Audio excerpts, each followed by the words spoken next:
From Upper Michigan Source, this is your Sports on Demand for Friday, September 4th. I'm Mike Ludlum. Busy weekend in Dickinson County for baseball. Felch Labor Day tournament started last night. The host Rangers took on an Escanaba team sponsored by Elmers County Market. Pick it up in the fourth inning, tied at 1. Joe Lynn for Felch puts one into left field. 2 runs will score on the play, and the Rangers take a 3-1 lead. Bases are loaded. Felch looking for more, and this one's going to get smoked to left center field, but Hunter Lancour with the major hops brings that one in. No change in the score. 5th inning, Ethan Blodgett, though, puts one in the outfield. Another run scores, and Felch looking pretty good on the home field. But in the bottom of the 5th, it's 4-2. Bases loaded, 2 out. Tyler Skufka hits this one the opposite way. 1 step in, should have been 2 steps back. Caden L. Warden and Jake Lefebvre score. It's tied at 4.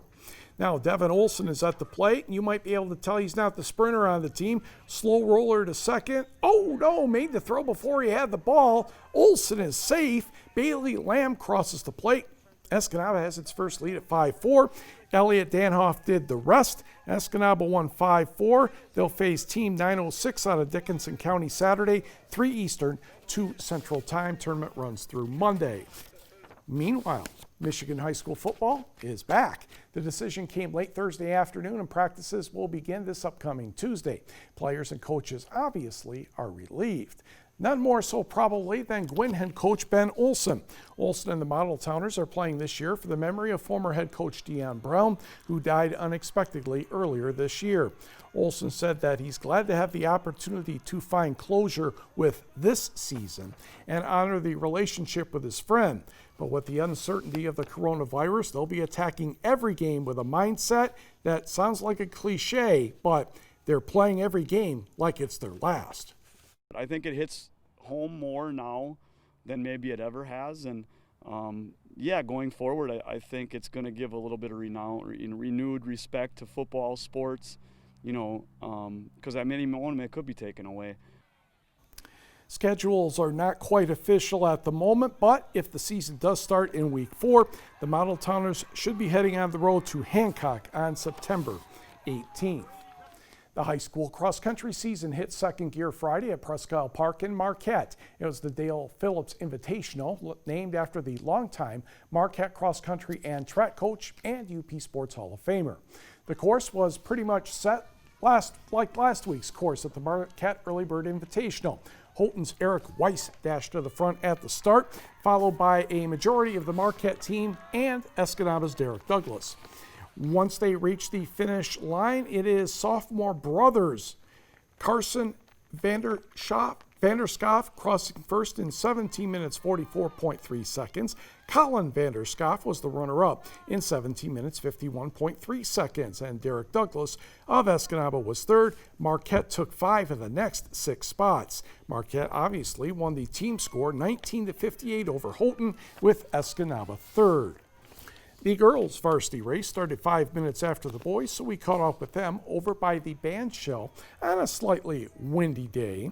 Westwood's Heidi McGlathry with the advantage over Menominee's Hayden Buck. Houghton's Ingrid Seagren was third in the early going. McGlathry pulled away to win in 21 minutes, 21.4 seconds. Buck was second about 22 seconds later, with Marquette's Olivia Moffett third. 5 girls from 5 schools were in the top 5. Marquette won the girls' score over Houghton 52-64, with Westwood in third. The Division II and III boys race looked like a dual meet between Ishpeming and Newberry. 11 of the top 12 runners ended up being from one of those 2 schools. Newberry's Ephraim Evans set the pace early, and he was able to keep that margin through the 5 kilometers. Evans legged his way to the line in 18 minutes, 23.4 seconds. The Hematites' David Limata was the runner-up, followed by Chassel's Colson Kidda. Ishpeming earned the team title over Newberry 22-45, with Stevenson finishing third. The girls' Division II and III race was decided individually rather early. Freshman Lola Corpy of Ishpeming had a commanding lead, and if you listen carefully, you could have heard P.J. Pruitt, the coach, providing plenty of inspiration past the band shell.